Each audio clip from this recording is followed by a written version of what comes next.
오늘 대선 개입 청문회가 열리죠. 조희대 대법관 대법원장은 나오지 않는데 조희대 대법원장 탄핵을 위한 빌드업이 아니냐라는 얘기도 나오더라고요. 우리 지금 이 시기를 관통하는 시대 정신은 전 두 가지라고 보는데, 첫 번째는 내란 청산이라는 겁니다. 두 번째로는 그 과정에서 대한민국이 경제 위기, 민생의 위기에 빠져 있기 때문에 이것을 극복해야 한다. 그 윤석열 파면되고 나서 이재명 대표가 선거법 이제 무죄를 받으니까 대법에서 그것을 처리하게 되는데, 원래 대법원 소부에 배정된 사건을 처리하게 두면 되는 겁니다.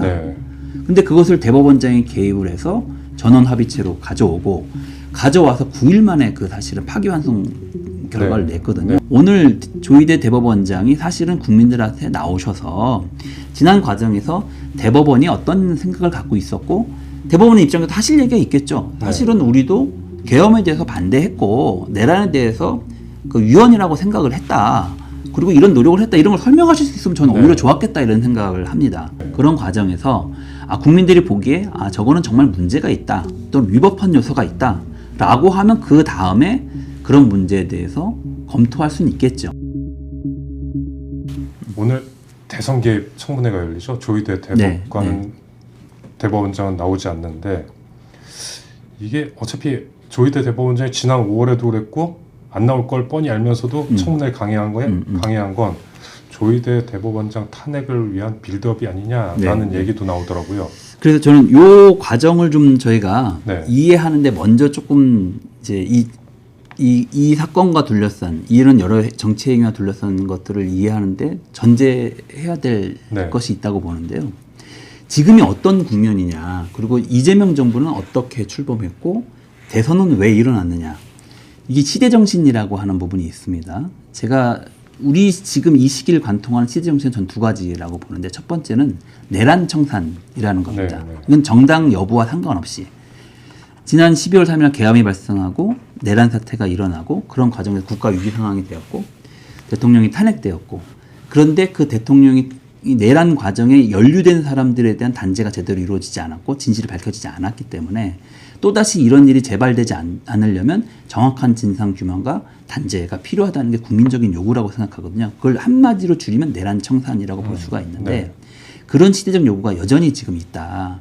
그 흐름을 하나로 보셔야 될 것 같고, 두 번째로는 그 과정에서 대한민국이 경제 위기, 민생의 위기에 빠져 있기 때문에 이것을 극복해야 한다.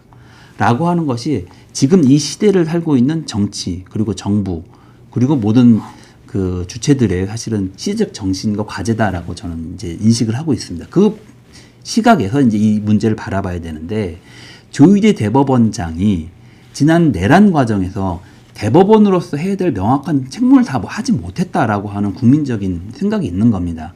계엄이 터지고 내란이 발생하는 이 과정에서 대법원은 국가의 굉장히 중요한 위치를 차지하고 있는 한 그 헌법기관으로서 제대로 그 역할을 수행했느냐, 양심에 따른 행동을 했느냐에 대한 신뢰가 국민들한테 없다라고 하는 게 저는 가장 큰 문제라고 생각을 합니다. 그 부분을 예를 들자면 파기환송 결정 같은 게 이전에 그 내란이 이제 계엄이 선포가 되고 내란 사태가 지속되는 과정에서 이것이 위헌적이고 잘못했다라고 하는 것, 그리고 계엄 메시지가 그렇죠. 계엄사가 사실은 사법부를 접수하려고 했던 거거든요. 그러면 사실은 법원의 존재가 사라지는 겁니다. 계엄 사령부가 이제 그걸 다 이제 관장하게 되는 거 아닙니까? 그러니까 그거네요, 한마디로. 삼부 요인으로서 넌 뭘 했는가? 그렇죠. 헌법기관에서 책임을 다 했느냐에 대한 그 의구심이 있는 거고요. 첫 번째로는. 그리고 그 과정에서 2월달에 지기현 판사가 구속 날짜를 중심으로 계산하다는 것을 시간 중심으로 계산하는 약간 괴이한 일을 좀 벌이면서 처음이자 마지막이었죠. 구속을 취소하고 윤석열을 석방해 준 일이 벌어졌거든요. 사실은 국민들이 여기에 대해서도 상당히 이해를 못하는 거죠. 어떻게 왜 아무에게도 적용되지 않은 사례가 왜 윤석열에게만 여기서 적용됐느냐. 그러니까 그게 조희대 대법원장과의 연결고리가 있을 수도 있다. 그런 사법부의 행태에 대한 국민적인 불신이 있을 때 과연 대법원은 그때 어떤 태도를 취했느냐, 무엇을 했느냐에 대한 의구심이 있는 거고요. 그 다음에 그러니까 단순히 서영교 의원이 공개한 제보 때문이 아니라 그렇습니다. 전반적인 걸 그런 밝혀보자. 맥락이 있는 거죠. 그 윤석열 파면되고 나서 이재명 대표가 선거법 이제 무죄를 받으니까 대법에서 그것을 처리하게 되는데 네. 원래 대법원 소부에 배정된 사건을 처리하게 두면 되는 겁니다. 네. 근데 그것을 대법원장이 개입을 해서 전원 합의체로 가져와서 9일 만에 그 사실은 파기환송 결과를 네. 냈거든요. 네. 이것도 초유의 일입니다. 이렇게 되는 경우가 없거든요. 그래서 사실은 대법원장이 대선에 개입한 것이다라고 하는 이 불신을 이제 그 결과가 중요한 게 아니라 결과 이전에 그 과정 자체가 매우 이례적이고 비상식적인 행태가 벌어진 거거든요. 그래서 그것에 대해서 사실은 국민들은 그런데 국민은 지금 알고 있는 게 생각하고 있는 게 서영교 의원이 얘기한 그 공개한 제보, 네. 녹취 제보 네, 이걸 생각하고 있는데 전반적인 얘기를 그렇습니다. 언론에서도 이제 그걸 중심으로 이제 많이 보도를 하시니까 그 사안만 네, 보이는데 네. 국민들의 생각은 이 흐름 속에 좀 있다는 겁니다. 그래서 이제 많은 국민이 저는 그렇게 인식하고 있다고 생각을 합니다. 그래서 그런 흐름 속에서 이 사안을 좀 바라봐야 되고 오늘 조희대 대법원장이 사실은 국민들한테 나오셔서 지난 과정에서 대법원이 어떤 생각을 갖고 있었고 대법원의 입장에서 하실 얘기가 있겠죠. 사실은 우리도 계엄에 대해서 반대했고 내란에 대해서 그 위헌이라고 생각을 했다.